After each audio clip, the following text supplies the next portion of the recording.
Radio IKIM 20 tahun, inspirasi Inforia Islami. Alhamdulillah waktu ini kita bersiaran bersama dengan sahabat pendengar menerusi perkongsian pertama di Aspirasi. Tak lain tak bukan, kita bakal bersama menerusi rancangan tarbiyah. Dan Alhamdulillah hari ini rezeki rakan pendengar Radio IKIM untuk bersama menerusi perkongsian tarbiyah hari ini bersama dengan yang kita sayangi, yang kita rindukan. Masya Allah Ustazah Asma Harun di hujung talian saat ini. Assalamualaikum Ustazah. Waalaikumsalam warahmatullahi wabarakatuh. Apa Masya khabar Puan Allah. Hayati, Baik-baik, Paradi? Alhamdulillah. Rasa Alhamdulillah. lamanya tak bertemu dengan Ustazah. Masya Allah, selalunya dengar di YouTube dan juga di Facebook Ustazah sahaja. Dan hari ini kita dapat bersua muka walaupun secara maya Ustazah. Tapi Alhamdulillah, ini rezeki Alhamdulillah. Allah beri pada kita. Masya Allah. Dan Alhamdulillah juga hari ini Ustazah bakal mulakan untuk episod pertama kita menerusi tarbiyah untuk tahun 2021. Bagi rakan-rakan yang sedang ikuti secara langsung di FB, saat ini tekan butang share. Sekarang tekan butang share awal-awal ni supaya lebih ramai lagi dapat sama-sama mengikuti perkongsian kita. Kerana tajuk kita hari ini sangat-sangat penting untuk kita tanamkan kehidupan para wali dalam kehidupan kita. Jadinya tajuk kita tentang kehidupan para wali Allah Ustazah. Mungkin awalan ini Ustazah boleh berikan terlebih dahulu siapakah para wali, bagaimana kehidupan mereka supaya kita dapat Para wali. belajar sesuatu, Ada santuni dari mereka insya-Allah. Silakan siapakah para Ustazah. wali? Okey, insya-Allah. Subhanallah, subhanallah, alhamdulillah, Allahu akbar. Auzubillahi minasyaitonirrajim. Bismillahirrahmanirrahim. Assalamualaikum warahmatullahi wabarakatuh. Alhamdulillah. Alhamdulillahi rabbil alamin. Hamdalillah. Salatan wa salaman ala Rasulillah Sayyidina wa maulana wa habibina wa syafi'ina Muhammad ibni Abdillah wa ala alihi wa ashabihi awliyaillah. Rabbi syrah lana sudurana wa yassir lana umurana wahlul 'uqdatam min lisanina yafqahu qawlana. Alhamdulillah, terlebih dahulu saya ingin mengucapkan jutaan terima kasih kepada pihak penerbit iaitu DJ Nur Hayati binti Paradi selaku pengacara dan juga penerbit bagi program tarbiyah. Subhanallah, ini adalah satu slot yang saya daripada bermula ikatan ataupun kerjasama kenangan dengan IKIM adalah melalui slot tarbiyah. Dan terima kasih banyak daripada awal sampai sekarang masih lagi tidak bertukar. Allah memilih Puan Nur Hayati binti Paradi untuk mengemudi bahtera slot tarbiyah ini. Masya Allah. Jadi kalau antara saya dengan Puan Hayati lagi banyak ilmu sebab dia dah dengar daripada pelbagai guru, pelbagai alim ulama. Subhanallah. Pada setiap hari Jumaat yang berkah, Puan Nur Hayati Paradi sentiasa berjumpa dengan orang-orang alim, orang saleh. Subhanallah. Seterusnya ingin mengucapkan jutaan terima kasih juga kepada IKIM, kan, Radio Institut Kefahaman Islam Malaysia IKIM. Jadi Puan Hayati sebut 20 tahun dah ya? 20 tahun dah Ustazah, Masya Allah. Maksudnya IKIM sendiri ataupun Radio IKIM 20 tahun? Radio IKIM saja dah 20 tahun Ustazah. IKIM dah lama. Subhanallah. Okey, Radio IKIM 20 tahun. Jadi saya rasa memang logik, memang betul. Sebab ketika saya di sekolah saya masa saya belajar di Kuza. Masa saya belajar di Kuza, Uniza sekarang, memang ada buat lawatan ke IKIM. Masa tu saya tak tahulah sekitar tahun 2000, 2001 macam tu. Kan masa tu Puan Hayati dah jadi Belum DJ ada. ke? Dah bekerja? Belum habis belajar pun Ustazah. Betul lah. Sebab saya masa tu pergi dalam antara 2001, 2002. Maka mungkin masa tu antara baru-baru saja. IKIM sekarang dah tahun 2021. Ya Allah, saya semacam baru je saya pergi. Saya sebagai student masa tu buat lawatan, saya ingat, lepas tu mereka jemput masuk ke konti. Dan memang ada terlintas, Masya Allah, di hati saya kata satu hari saya akan masuk konti ni. Dan benda tu Allah makbulkan setelah 18 tahun kan. Kita belajar nikah apa semua, Masya Allah. Allah izinkan dan hari ini kita menyambung perjuangan kita dalam slot tarbiyah ini. Terima kasih ya kepada Radio Institut Kefahaman Islam Malaysia. Mudah-mudahan sentiasa menjadi pilihan umat Islam khususnya di Malaysia sebagai radio rasmi, kan, radio kegemaran dan sebagainya, sebab banyak sangat informasi ilmu dunia dan juga duniawi dan ukhrawi. Subhanallah, alhamdulillah. Okey, baiklah tuan-puan sekalian. Apabila saya diminta untuk buat pengisian selama 2 bulan lebih kurang bagi slot tarbiyah, fikir-fikir nak bawa tajuk apa kan. Sama ada nak bawa tajuk berkenaan tasawuf, itu biasalah kan, bab akhlak, bab penyucian hati, jiwa, motivasi dan sebagainya. Alhamdulillah Allah memberikan ilham, fikir-fikir malam tadi kan, beberapa hari ni nampaklah saya pada kitab ni, Hilyatul Auliya ni. Subhanallah.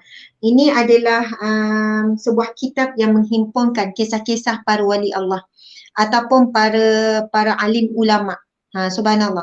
Yang bermula daripada sahabat Nabi, para sahabat Nabi. Sebab itu kitab ini dia mulakan dengan kisah Saidina Abu Bakar, Saidina Umar, kan, sampailah semua-semua sahabat Nabi yang kita tak biasa dengar pun nama. Kemudian dituruti dengan kisah para alim ulama, ahli sufi, wali-wali Allah, orang-orang soleh dari kalangan at-tabi'in. Iaitu mereka yang tak sempat jadi sahabat Nabi, tak sempat jumpa Nabi tapi sempat jumpa sahabat Nabi. Kemudian di kalangan at-tabi'in, di kalangan orang yang mengikuti selepas itulah. Nanti kita akan jelaskan siapakah golongan-golongan. Dan kisah ini berkisar kebanyakannya sampai ulama salafi. Maksud salafi ni ulama-ulama salaf yang mereka hidup jaraknya dengan Rasulullah lebih kurang dalam 200 tahun. Kerana penulis sendiri pun memang hidup, penulis dan penyusun kisah-kisah Hilyatul Auliya, sejarah dan biografi ulama-ulama dan juga para wali Allah ini juga hidup dalam sekitar 200 tahun hijrah. Macam tu. Jadi tuan-puan dan mati Allah sekalian, kita memang biasa dengar orang sebut tentang wali Allah kan, bila pelbagai cerita karamah wali Allah, bagaimana kehebatan dari sudut ibadah, dari sudut ilmu, kisah-kisah yang kita kadang pelik dan kita pun terfikir betul tak kisah ni kan, bagaimana nak sahihkan kisah ni betul ke tidak. Ia bukan kisah Nabi SAW yang ada hadis-hadis yang boleh disahkan melalui status hadis sahih, hasan, kan, dhaif, maudhu' dan sebagainya. Tapi ini kisah wali Allah. Alhamdulillah, subhanallah, penulis iaitu Al-Imam Abu Nuaim Al-Asfahani, subhanallah tuan-puan sekalian, meninggalkan kepada kita khazanah.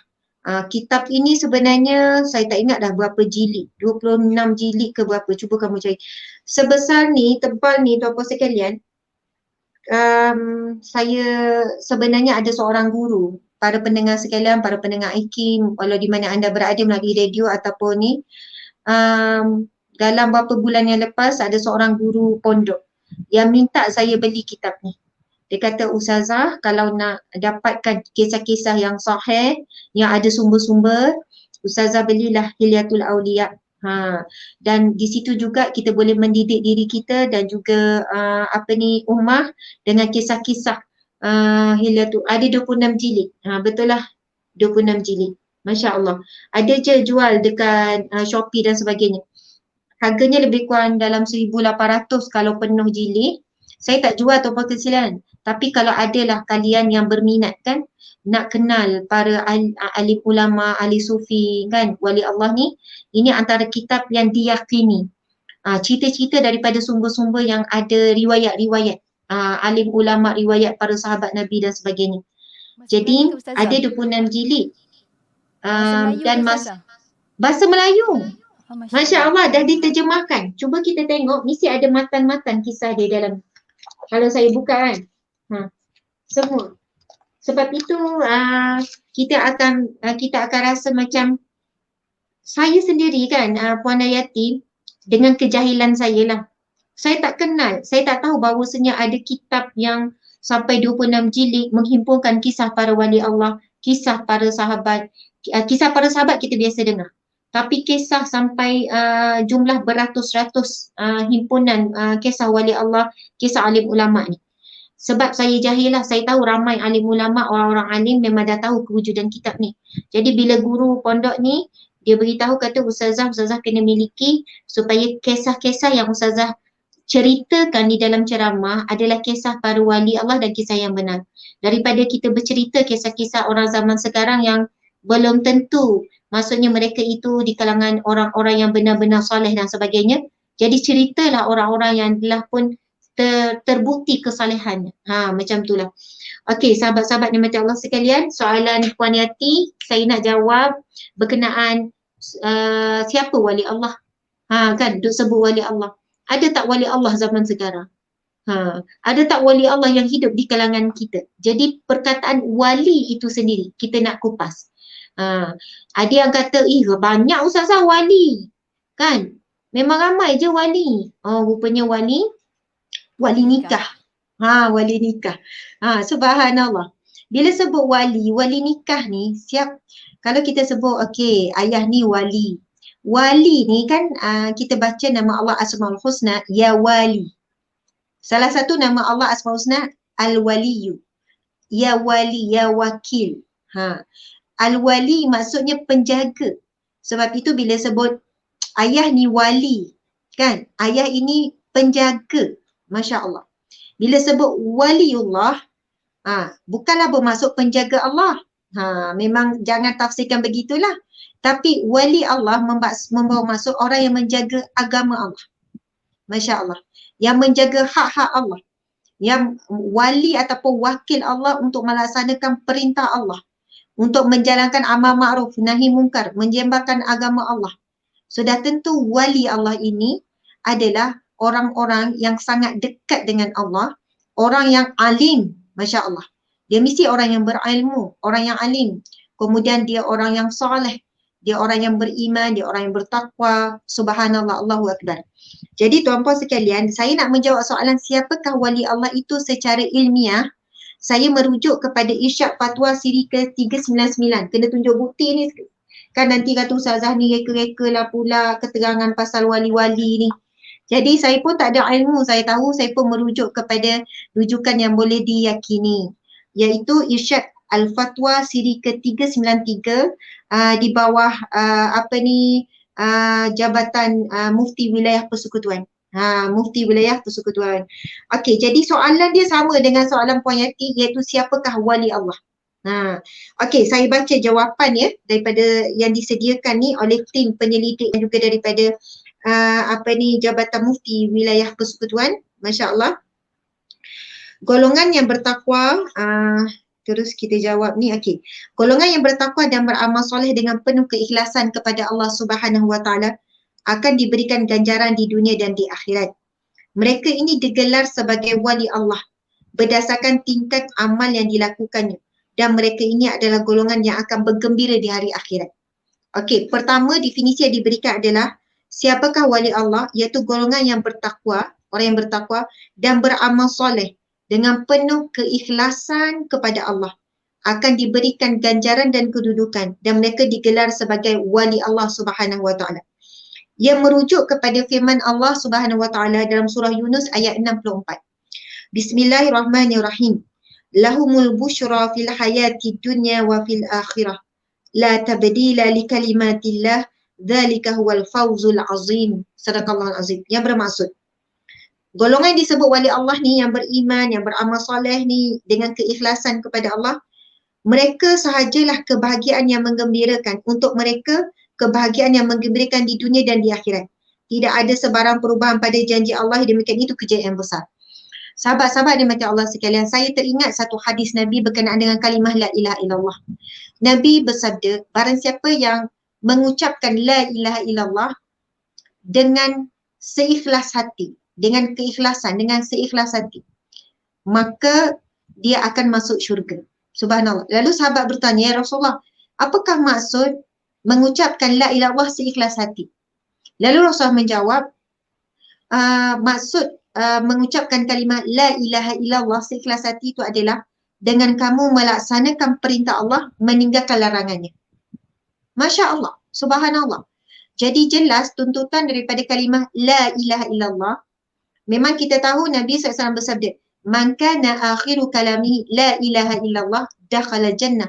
Barang siapa yang pada akhir kalimahnya, saat akhir hidup dia, nafas akhir tengah nazak, ketika nak mati meninggal tu, sakarat tu dia mampu mengucap la ilaha illallah, dakhala jannah, Nabi kata, dia dijamin syurga. Subhanallah, dan Nabi menjelaskan yang menyebut kalimah la ilaha illallah saat hidup ni dengan keikhlasan hati. Yang bila dia tanya apa maksud ucap la ilaha illallah ikhlas hati, rupanya ciri-ciri orang yang ikhlas ketika dia mengucapkan kalimah la ilaha illallah adalah mereka yang membuktikan, dengan pembuktian dia mentaati perintah Allah dan meninggalkan larangan Allah. Bila saya fikir deep kan Puan Hayati, Masya Allah, ramai orang boleh sebut la ilaha illallah. Tiada sembahan melainkan Allah. Tiada Tuhan melainkan Allah. Tetapi dalam waktu yang sama dia masih lagi melanggar perintah Allah. Masih lagi bermaksiat. Masih lagi tidak solat. Masih lagi tidak tutup aurat. Masih lagi melambatkan taubat. Masya Allah. Jadi soalannya kalimah la ilaha illallah itu pada lidah saja. Dia bukan daripada hati. Kalau daripada hati kita menyebutkan tiada Tuhan, tiada sembahan, tiada yang perlu aku taati, tiada tempat aku bergantung melainkan Allah, maka sudah tentu pengucap atau pelafaz ini akan menuruti dengan perbuatan, akan follow je apa yang Allah suruh dan akan tinggalkan je apa yang Allah tak suka sebab takut Allah marah pada dia. Jadi Masya Allah, yang saya nak kaitkan dengan sifat dengan sifat yang pertama yang disebutkan ciri wali Allah oleh Ishaq Fatwa ni, dia menyebutkan golongan yang bertakwa dan beramal soleh dengan penuh keikhlasan. Jadi seperti mana Nabi jawab, ikhlas itu dibuktikan dengan perbuatan. Kalau sebut saya memang ucap ikhlas la ilaha illallah, tapi bila ditanya bagaimana ya Rasulullah ucapan la ilaha illallah dengan ikhlas, iaitu dengan kamu mentaati perintah Allah dan meninggalkan larangan Allah. Maksudnya kamu bukan cakap kosong yang kamu ini mengiktiraf Allah itu tiada, Allah itu sebagai Tuhan, tapi kamu buktikan dengan perbuatan. Masya Allah, Allahu Akbar. Sebab itu tuan-puan sekalian, bila sebut pasal ikhlas, contoh kan saya bagi, ada orang kata, alah yang penting kita ikhlas, buat kerja kena ikhlas, yang penting ikhlas. Yang lain tu tak penting, yang penting ikhlas. Lalu dia buat kerja cincai-cincai tuan-puan sekalian. Sebab dia kata yang penting ikhlas. Asalkan siap dan ikhlas, dah lah. Tetapi ikhlas tuan-puan sekalian perlu ada pembuktian. Orang yang ikhlas, kalau dia buat kerja, dia mesti buat yang terbaik. Mesti dia buat sungguh-sungguh. Sampai orang kata, kau ni berianya, kan dah biasa jadi DJ, contoh kan, DJ Yati kan. Kan dah biasa jadi DJ, dah bertahun dah, pejam mata pun, maksudnya bangun tidur terus boleh bercakap jelas, skrip tu biasa. Tapi gelak DJ. Tapi sebab insya-Allah DJ Hayati seorang yang buat kerja DJ ni ikhlas kerana Allah, setiap hari tu mesti nak buat yang terbaik. Kan? Mulakan dengan terbaik, langkah yang terbaik, dan setiap kali cakap tu mesti nak ada penambahbaikan, bukannya copy ayat sama ataupun tak buat preparation. Sebab ciri-ciri orang yang ikhlas mesti dia buat amal soleh, solat dia mesti terbaik. Bila zikir mesti terbaik, itu ciri-ciri orang ikhlas. Bila ucap kalimah la ilaha illallah mesti dibuktikan dengan perbuatan yang menurutinya. Orang yang ikhlas, yang penting kita jadi ibu yang ikhlas. Pasal kita tak terbaik tu nombor 2. Tak. Orang ikhlas mesti buat yang terbaik, sehabis baik. Tak mampu, itu cerita lain. Masya Allah, Allahu Akbar. Okey, seterusnya kita tengok lagi keterangan ni. Minta maaf jadi panjang sikit, tak apalah. Ini kan baru siri pertama, kita boleh kupas tentang bab siapakah wali Allah. Okey, oleh itu kami datangkan pengenalan dari segi istilah serta pandangan fuqaha supaya dapat difahami dengan lebih lanjut siapakah wali Allah. Ini saya baca Ishaq Fatwa ni ya. Dalam Al-Mawsu'ah Al-Fiqhiyah, Al-Wali disebut dari sudut bahasa bermaksud. Perkataan wali itu sendiri membawa maksud dekat atau hampir. Dekat ataupun hampir dari sudut bahasa ya. Sebab itu bapa ni paling dekat dengan anak.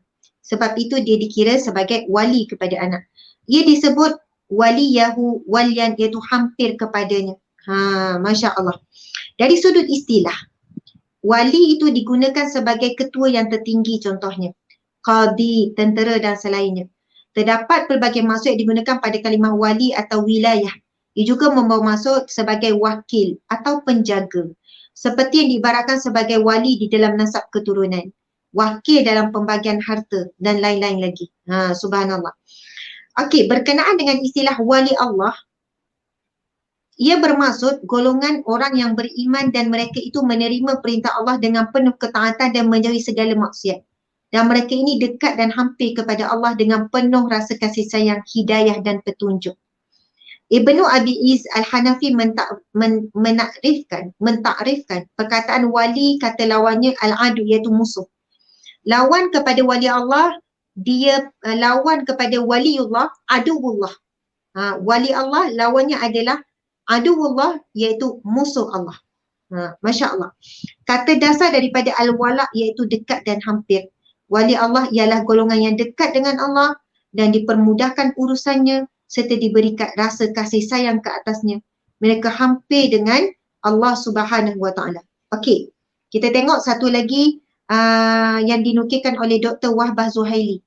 Menyatakan para wali Allah adalah golongan yang mendapat berita gembira pada kehidupan di dunia dengan mendapat pertolongan dan memperoleh petunjuk yang benar di dunia. Selagi mana mereka berlandaskan syariat Allah Subhanahu Wa Taala di dalam kepercayaan mereka, mendirikan salat, menunaikan zakat, menyeru kepada kebaikan dan melarang kepada kemungkaran. Okey, dengan ini dapat difahamkan bahawa golongan para wali Allah merupakan golongan yang dekat dan hampir kepada Allah Subhanahu Wa Taala, berlandaskan iman dan takwa dengan melakukan amalan berlandaskan syariat Allah dan meninggalkan segala larangan Allah, dan mereka juga sentiasa dipermudahkan segala urusannya di dunia dan juga di akhirat kerana ketakwaan dan keimanan mereka. Subhanallah.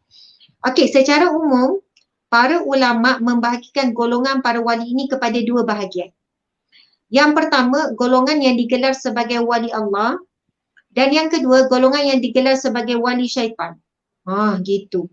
Kan terkejut apa ni Puan Hayati Paradi. Masya Allah. Wali ni sama ada kita ni wali Allah ataupun kita ni wali syaitan. Na'udzubillah min zalik. Membawa maksud sama ada kita ini golongan yang dekat dengan Allah. Kalau kita bukan dekat dengan Allah, maka kita sedang dekat dengan syaitan. Sebab ada dua saja pilihan. Waliullah ataupun aduullah, musuh Allah.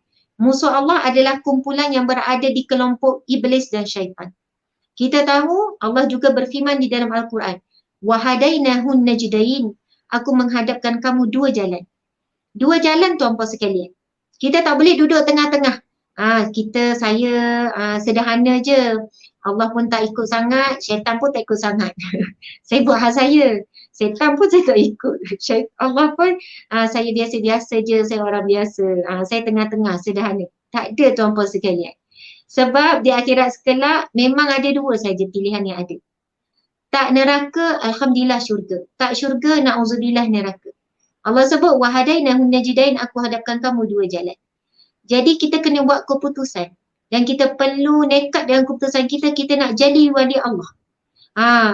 Tapi kan kita kan biasanya bila sebut wali Allah, kita bayangkan orang yang dekat, orang yang ada karomah, sebut wali. Tapi bila kita baca definisi alim ulama, wali Allah itu memang ada di kalangan kita tuan-puan sekalian. Wali Allah itu ada sampai hari kiamat. Bukannya kita kata zaman ni mana ada dah wali Allah. Ada tuan-puan sekalian. Siapakah wali Allah? Orang yang dekat dengan Allah. Orang yang beramal soleh ikhlas kerana Allah. Orang yang meninggalkan segala yang Allah larang. Dia mentaati segala perintah Allah. Allahu Akbar.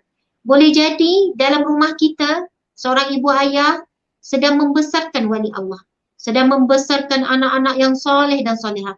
Dia jaga betul makan minum anak dia. Dia jaga, dia didik lidah anak dia tu jangan buat dosa. Jaga mata anak tu jangan lihat maksiat dan sebagainya. Jaga telinga jangan mendengar perkara-perkara maksiat.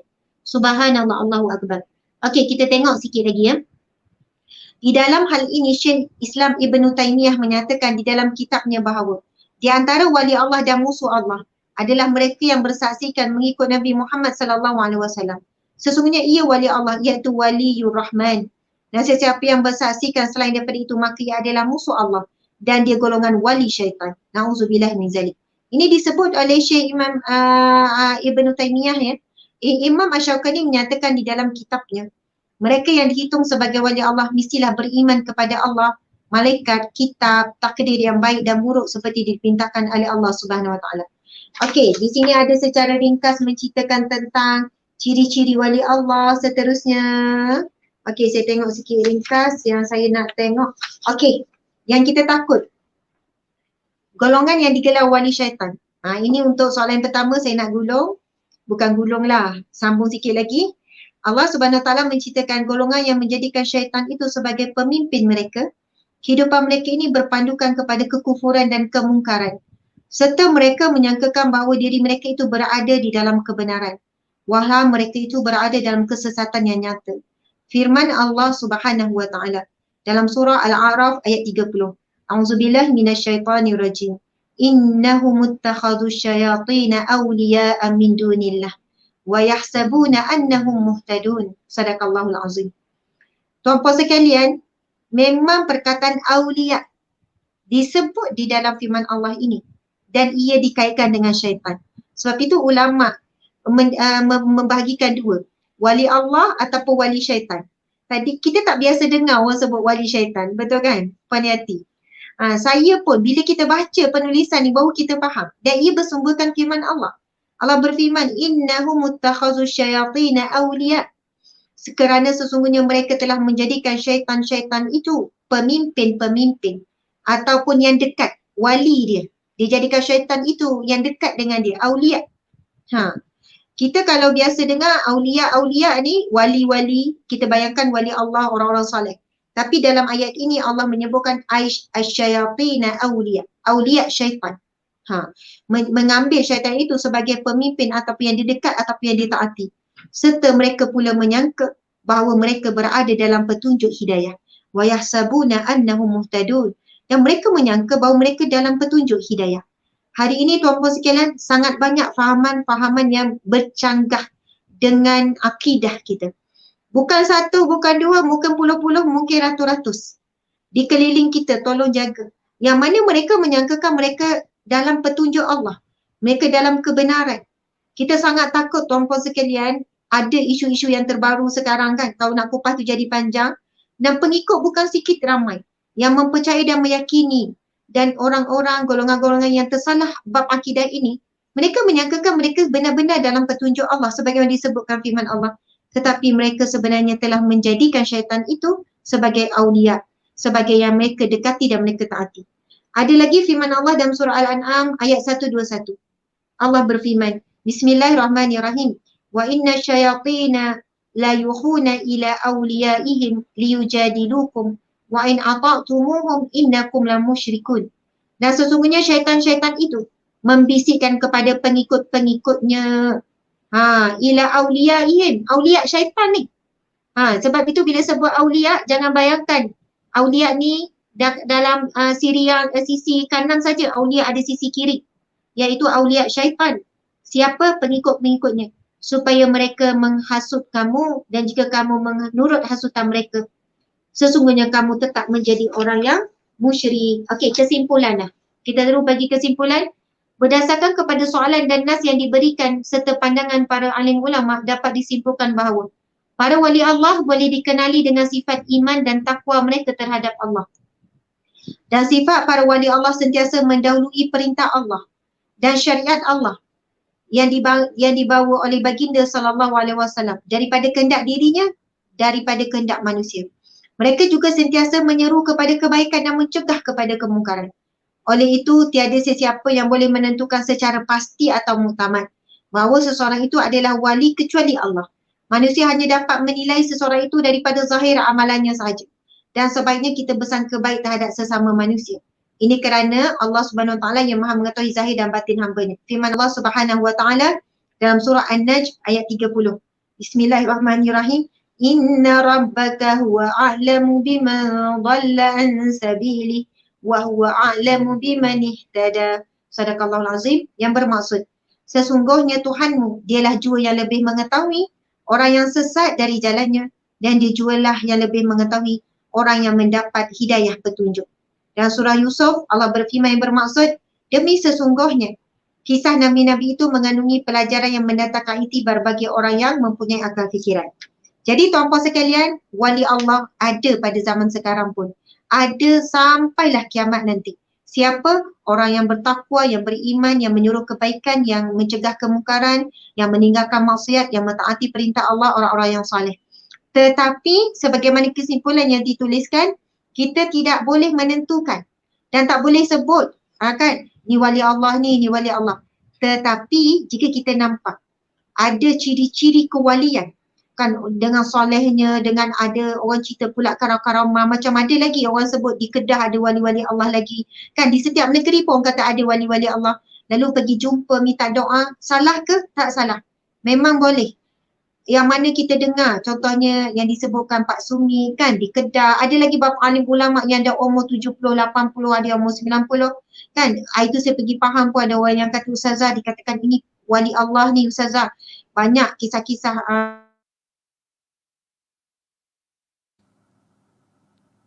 kisah-kisah kewaliannya, insya-Allah. Kita akan berhenti rehat seketika. Untuk anda rakan pendengar, jangan ke mana-mana. Kita akan dapatkan ustazah semula. Untuk anda jangan ke mana-mana, teruskan bersama kami tentunya hanya di IKIM, Inspirasi Inforia Islami.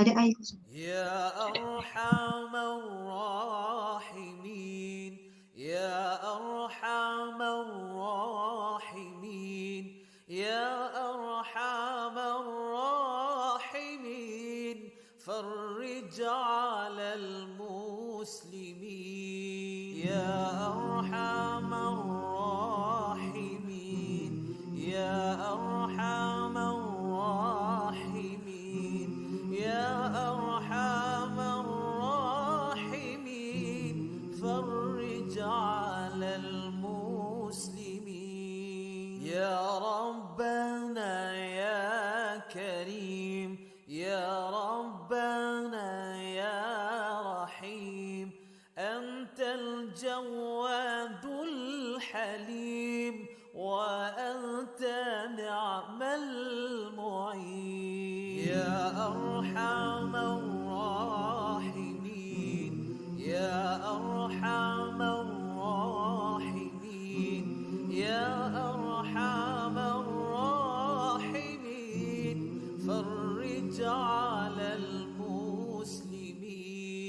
وليس نرجو سواك فادرك إلهي دراك قبل الفناء والهلاك يا عمود يا ودي يا أرحم الراحمين يا أرحم الراحمين يا أرحم الراحمين فرج على المسلمين بجاه طه الرسول جد ربنا بالقبول وهب لنا كل سول رب استجب لي أمين يا أرحم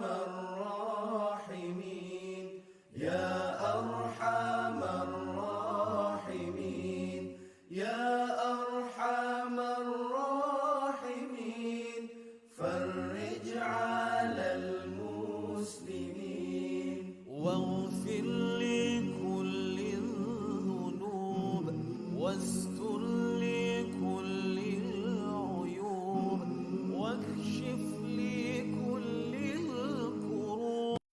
Inspirasi Inforia Islami tentunya hanya di Radio Institut Kefahaman Islam Malaysia. Alhamdulillah kita kembali bersiaran dan Alhamdulillah dapat sambung balik Ustazah Asma Harun di hujung talian. Dan terima kasih pada rakan-rakan yang ikuti secara langsung di FB IKIM FM, FB Ustaz Asma Harun juga, Ustazah Asma Harun juga. Terima kasih kerana sama-sama menonton dan juga tekan butang share supaya lebih ramai lagi kita dalam kehidupan kita. Kita kenal siapa para wali, bukannya untuk apa tapi untuk kita dapat keberkatan mereka. Kita belajar untuk ikut cara hidup mereka, insya-Allah. Ustazah, kita sambung lagi tadi Ustazah berkenaan dengan ciri-ciri para wali ini bagaimana. Kalau kita direzekikan untuk bertemu, ada yang tanya bolehkah kita minta doa dan sebagainya. Ustazah tadi terhenti di situ, silakan Ustazah. Okey, subhanallah. Jika kita dalam zaman kita sekarang, kita dengar ada orang sebutkan orang alim itu, orang soleh itu wali Allah, dengan ada yang sampai kepada kita cerita-cerita daripada pengalaman sendiri kan, pengalaman orang itu sendiri ataupun cerita yang disampaikan tentang karamah. Okey, bila sebut karamah, kita tahu Nabi digunakan mukjizat. Tapi Nabi adalah manusia yang diangkat darjat sampai dapat mukjizat. Di kalangan manusia biasa yang bukan Nabi, kita panggil karamah. Karamah ni kemuliaan. Dan karamah ni kadang-kadang kita boleh faham perkara yang di luar kebiasaan. Masya Allah. Jadi contohkan di setiap negeri ada je yang disebutkan okey ada wali Allah di Terengganu, ada wali Allah sekian. Biasanya dia disandarkan kepada seorang orang alim, orang soleh, tugu-tugu ulama yang mereka sedang menghabiskan dirinya untuk ibadah. Masya Allah. Mereka ni telah menjauhkan diri daripada dunia kan. Mereka dah ada kehidupan yang kita kata kehidupan yang sentiasa berkhalwat dengan Allah Subhanahu Wa Taala. Jadi bila kita dikurniakan peluang kesempatan untuk pergi ziarah, maka ziarahlah. Dan kita boleh minta doa kan. Ataupun biasanya kalau kita jumpa orang-orang soleh, kita minta beberapa perkara. Kan, kita minta doa, kemudian kita minta amalan. Ataupun kita kata minta nasihat. Masya Allah. Jadi kadang-kadang mereka ni doakan simple saja. Pengalaman saya lah bila jumpa orang-orang soleh kan. Sebab mereka ni sibuk dan mereka pun ramai sangat yang kadang meminta perkara yang sama. Jadi bila minta Tok Guru, Syekh, siapa-siapa ke mohon doa. Kemudian kadang doa mereka simple saja. Rabbana atina fid dunya hasanah wa fil akhirati hasanah wa qina azabannar. Kita rasa seronok dah dapat doa tu. Lepas tu kita kata minta berikan apa-apa amalan. Kadang-kadang tuan-tuan pasal amalan dia simple juga. Dia pesan apa? Kalau pengalaman saya rasa sebelum ni jumpa orang-orang salih, orang alim, kebanyakannya akan pesan beberapa perkara yang hampir sama. Antaranya banyakkan istighfar. Mungkin bagi kita, tuan-puan sekalian, kita mungkin kata, dah tahu memanglah istighfar. Itu pesanan biasa. Faham ya? Pesanan tu macam biasa. Sebagaimana Rasulullah SAW pernah ditanya seorang sahabat. Kan? Pernah ditanya. Ya Rasulullah berikan aku pesanan. Lalu Rasulullah pun memberi pesan, la taghdab. Lepas tu dia tanya lagi, Nabi pesan apa? Jangan marah, Nabi kata kan. Lepas tu dia tanya lagi, mungkin dia rasa tak cukup dengan pesanan tersebut ataupun pesanan itu baginya biasa. Bukan tak biasa dengar, kata jangan marah ni biasa, common. Tapi Nabi ulang lagi, la taghdab. Dia tanya lagi, ya Rasulullah berikan aku pesanan, la taghdab. Sampai 3 kali Nabi pesan. Nabi tegur. Masya Allah, tuan-tuan sekalian, dia ada pada keberkatan tu. Bila orang soleh, orang alim bagi pesanan pada kita walaupun pesanan tu dah biasa kita dengar. Dan memang kita tahu kadang dia orang pesan apa? Banyakkan selawat. Dan adab kita bila terima tu, subhanallah, insya-Allah, alhamdulillah. Soalnya kita mendapat satu mutiara yang sangat berharga. Masya Allah. Dan mungkin sebab keikhlasan kita menerima pesanan tu, kan? Sebab itu membuatkan kita mampu istiqamah selepas tu.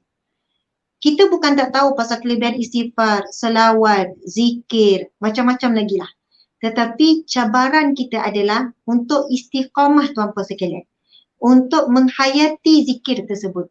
Untuk menghidupkan zikir tersebut dalam kehidupan seharian kita. Jadi itulah di antara adab dan akhlaknya bila kita jumpa dengan orang-orang yang soleh yang kita bersangka baik.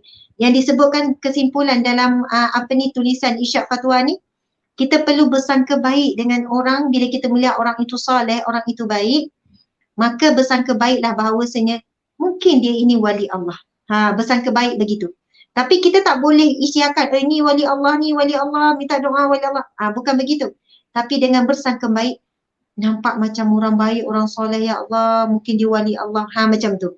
Jadi kita pun jumpa, kita pun cakap, kita kata tolong saya ya, macam hari tu saya pergi Kedah kan, ada jumpa seorang pakcik, Masya Allah masa banjir, pergi sampai ke satu buah rumah ni, yang dipanggil Pak Lang tuan-puan sekalian, orangnya biasa dengan isterinya. Pak Lang ni umur dia dah 70 lebih ke 80 lebih.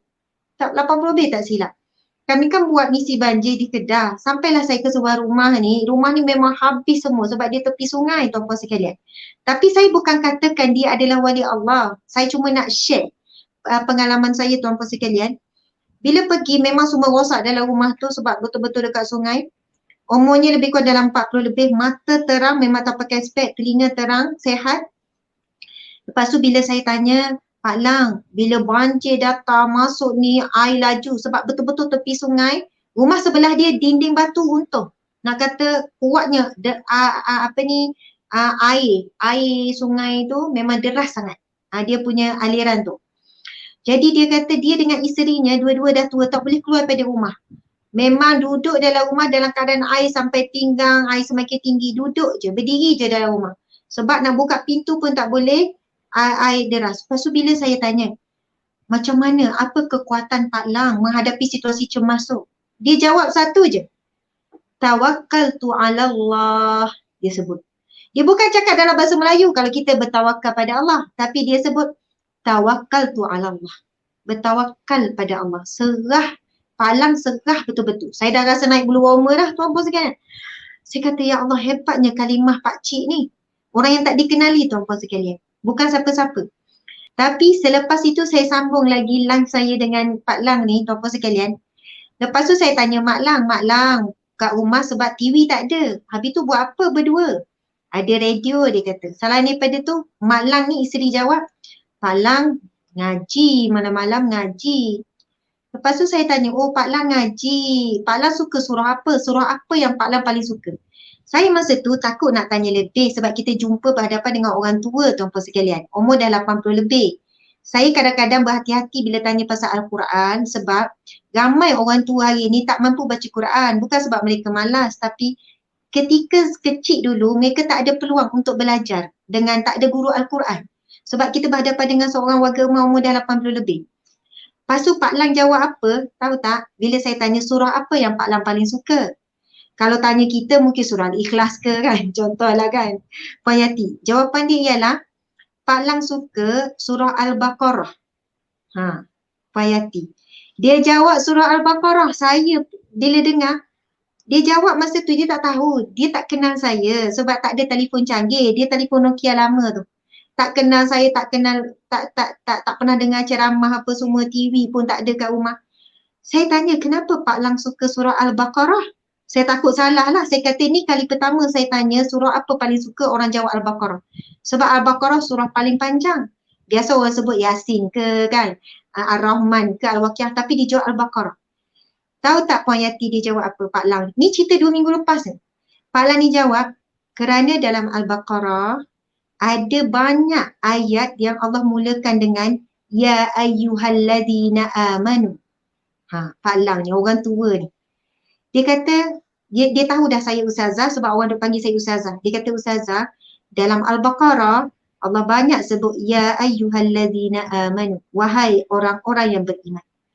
Bila sampai je pada ayat wahai orang-orang yang beriman, Pak Lang akan rasa tenang, kemudian Pak Lang terus akan membayangkan Baitullah, dia kata. Pak Lang terus membayangkan Baitullah. Pak Lang rindu nak sampai Baitullah. Pak Lang tak pernah sampai ke Baitullah. Tak pernah sampai ke Mekah lagi. Dia kata masa tu Pak Lang akan rasa macam tenang dan Pak Lang nak jadi sebagaimana Allah berfirman, wahai orang-orang yang beriman tu. Subhanallah. Saya dah nangis dah masa tu, dah nangis. Lepas tu saya tanya Pak Lang baca Al-Quran macam mana? Pak Lang ni cerita, dia kata, Ustazah, dia cerita biasa je. Sebab dia tak tahu live ni, dia tak tahu ramai orang tengok dia. 2,000, 3,000 orang masa ni. Tahu tak Puan Yati, Masya Allah, para pendengar sekalian, Pak Lang ni jawab dengan biasa, bukan dengan riak nak menunjuk sebab dia tak faham pun apa yang sedang berlaku. Dia kata malam-malam Pak Lang akan baca 2 juzuk Al-Quran setiap malam. Allahu Akbar, 2 juzuk. Puan Yati, 2 juzuk. Saya terus nangis, saya kata Pak Lang 2 juzuk. Saya tanya soalan, saya ingat soalan saya, kalau siapa-siapa tengok live saya dengan Pak Lang tu, memang akan nampak Pak Lang jawab dengan biasa, orang tua yang biasa dan dia tak tahu pun pasal live-live ni sebab dia tak ada telefon canggih, dia tak ada TV pun kat rumah dia. Rumah buruk, rumah kecil saja. Itu pun rumah pemberian pusat zakat, Baitul Mal. Lepas tu Pak Lang kata malam-malam 2 juzuk kena habiskan. Kadang-kadang pukul 1 ke 2 baru habis baca 2 juzuk Al-Quran. Saya tanya Pak Lang mengantuk tak baca Al-Quran? Dia kata Pak Lang, saya kata saya Pak Lang kadang baca baru muka surat dah ngantuk dah. Pak Lang jawab apa? Bila Pak Lang mula saja Bismillahirrahmanirrahim, Allah bagi mata Pak Lang terang, dia kata. Dia buat gaya ni, dia buat gaya. Alhamdulillah Allah bagi mata Pak Lang terang. Pak Lang boleh baca daripada, dia sebut apa tu? Daripada juzuk ke juzuk tu. Ada tanda apa dik? Hizib?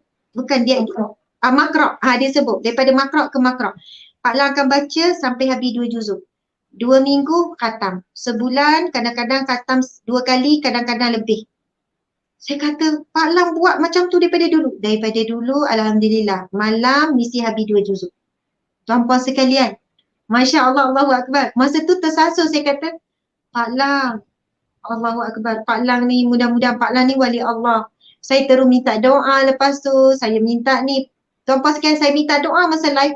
Pak Lang doa. Pak Lang doa. Ya Allah, kepada semua diberikan kesabaran. Ya Allah, berikan kami syurga. Pak Lang terus doa. Lepas tu, lepas habis tu dia pun pergi. Dia tak faham yang kita sedang buat live. Dia sedang berkongsi. Tuan-puan sekalian, Masya Allah. Sebab itu kadang-kadang kan, kita tengok ada orang-orang tua, orang-orang nampak biasa saja. Duduk rumah biasa, tak dikenali, tak masyhur. Penduduk bumi tak kenal. Jiran pun tak tahu amalan Pak Lang ni setiap malam 2 juzuk. Tapi Mak Lang tu cakap malam-malam ngaji. Sebab TV tak ada, apa tak ada, malam-malam ngaji. Rupanya ngaji tu, mata tak pakai spek langsung. Umur dah 80 lebih. Mata jelas tuan-puan sekalian, jalan kuat, teguh. Tapi bila cakap, Pak Lang, apa kekuatan Pak Lang bila banjir? Tawakkaltu ala Allah. Kemudian dia kata, sebutlah selalu, la hawla wa la quwwata illa billahil aliyyil azim. Subhanallah, Pak Lang tu sebut. Saya kan masa tu terbayang apa? Allah sebutkan. Terdapat 70,000 golongan yang akan masuk syurga tanpa dihisap, tanpa diazab.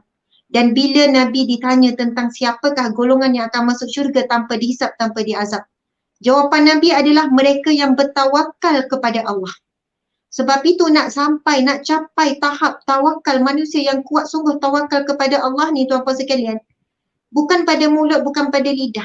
Tetapi mereka yang telah melalui proses kehidupan yang dekat dengan Al-Quran, taati perintah Allah, tinggalkan larangan Allah. Maka perkataan tawakal itu ia jadi betul-betul mahal. Bukan mudah kita ni orang-orang yang kurang zikir, kurang ibadah apa semua. Mudah nak sebut tawakal. Tapi bila Pak Lang tu jawab, bila saya tanya, Pak Lang macam mana hadapi situasi yang menakutkan, air tinggi naik. Tawakal tu ala Allah. Pak Lang serah pada Allah. Kalau sampai masa, sampai.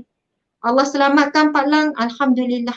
Kami duduk dalam rumah ni, dalam keadaan air yang derah laju, dalam keadaan memang tepi sungai betul-betul. Memang menakutkan kalau fikir. Rumah sebelah dah roboh. Roboh terus rumah sebelah. Dinding batu bukan dinding kayu, roboh. Nak kata kuatnya air sebab mereka betul-betul duduk dekat dengan sungai. Tapi lama-lama dia kata Alhamdulillah selamat. Dan dia cakap apa? Pak Lang ambil seluar. Sebab Pak Lang pakai kablekat. Tapi masa banjir, Pak Lang ambil seluar. Kenapa Pak Lang ambil seluar? Pak Lang bimbang, aurat Pak Lang ternampak. Kalau apa-apa berlaku kan, dia hanyut air ke apa nanti nampak aurat Pak Lang. Pak Lang pakai seluar. Comel kan orang tua umur 70-80, biasa kan pakai kablekat. Memang Pak Lang masa kami pergi tu pun pakai, yelah selesanya pakai kablekat. Tapi dia kata Pak Lang ambil seluar, bersiap. Takut aurat nampak.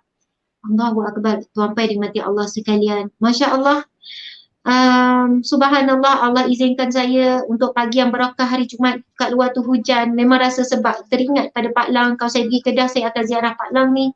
Memberikan satu inspirasi yang sangat mendalam tuan-tuan sekalian.